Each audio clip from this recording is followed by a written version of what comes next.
Hello everyone! Kumusta kayo? Welcome back sa panibagong video, sana ay nasa mabuti kayong kalagayan. Sa video na ito, ibabahagi namin sa inyo ang isa sa mga pinakamalaking project na natapos namin ngayong taon, ang pagpapabakod ng aming loti. Marami na rin ang nagtatanong kung magkano ang naging gastos namin at kung sulit ba ang pagpapagawa ng bakod. Kaya naisip namin gawin ang video na ito para magkaroon kayo ng idea kung magkano ang maaaring maging budget kung may plano rin kayong magpagawa ng sarili ninyong bakod.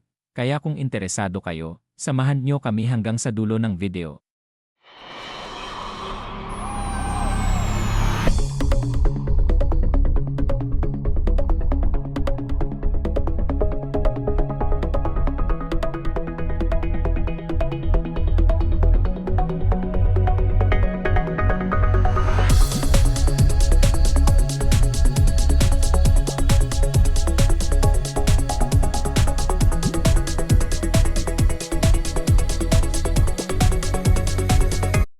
Ang lot namin ay may sukat na halos 900 square meters, kaya medyo malaki rin ang area na kailangang bakuran. Isa sa mga naging priority namin ang pagpapabakod dahil gusto naming mas maging maayos, mas ligtas, at mas presentable ang buong property.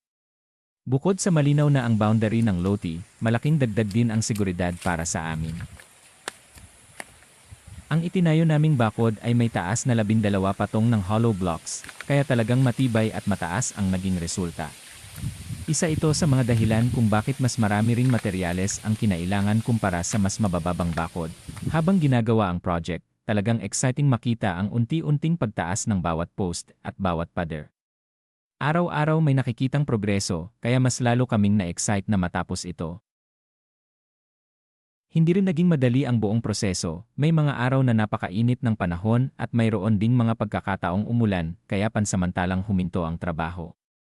Normal na talaga ito sa kahit anong construction project, pero kahit may mga maliit na hamon, tuloy-tuloy pa rin ang trabaho hanggang sa tuluyan nang matapos ang buong bakod.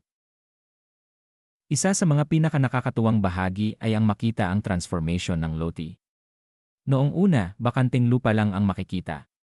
Habang tumatagal, nagsimula nang tumayo ang mga poste, pagkatapos ay ang mga hollow blocks, hanggang sa mabuo ang buong perimeter. Talagang nakakatuwang makita ang pagbabago mula sa simpleng plano hanggang sa maging realidad. Tumagal din ang halos 1 buwan ang trabaho bago ito matapos kasama ang gate. Sa susunod, yung gate naman ang igagastos reveal namin sa vlog. Sulit Benji gastos, para sa amin, sulit na sulit, hindi lang dahil maganda ang naging itsura ng property, kundi dahil mas kampante na kami ngayon. Mas secured na ang lot, mas malinaw na ang boundaries, mas maayos na rin itong tingnan mula sa labas. At dahil 12 hollow blocks ang taas ng bakod, mas may privacy at mas matibay itong proteksyon para sa property. Kapag nakikita namin ang natapos na project, napapangiti na lang kami dahil alam naming bunga ito ng sipag, tiyaga, at tamang pagpaplano.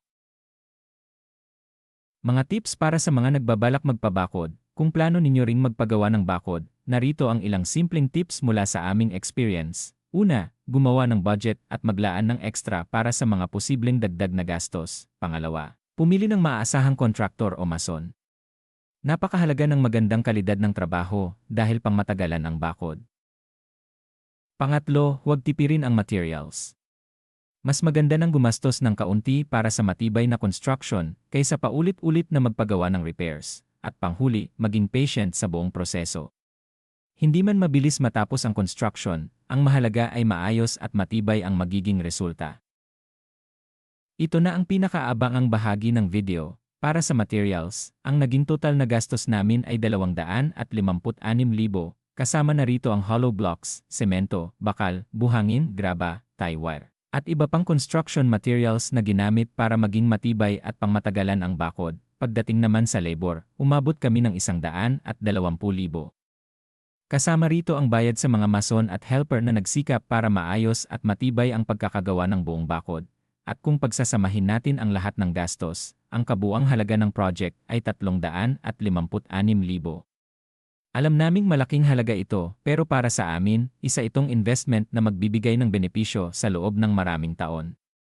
Para sa iba, simpleng bakod lang ito. Pero para sa amin, isa itong malaking achievement. Isa itong proyekto na matagal naming pinangarap at ngayon ay natupad na rin. Habang tinitignan namin ang natapos na bakod, pakiramdam namin ay unti-unti nang nagiging realidad ang mga plano namin para sa property. Isa itong investment hindi lang para sa ngayon, kundi para rin sa mga susunod na taon, at syempre, hindi rito nagtatapos ang aming journey. Marami pa kaming gustong gawin at excited kaming ibahagi ang bawat progreso sa inyo.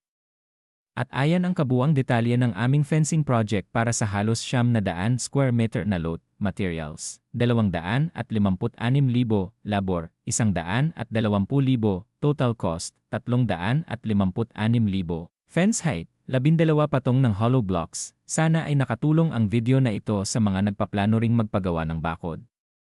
Tandaan lamang na maaaring mag-iba ang presyo depende sa lokasyon, disenyo ng bakod, presyo ng materials, at labor sa inyong lugar. Kung may mga tanong kayo tungkol sa project na ito, i-comment lang sa ibaba at sasagutin namin ang mga kaya naming sagutin. Maraming salamat sa inyong panonood.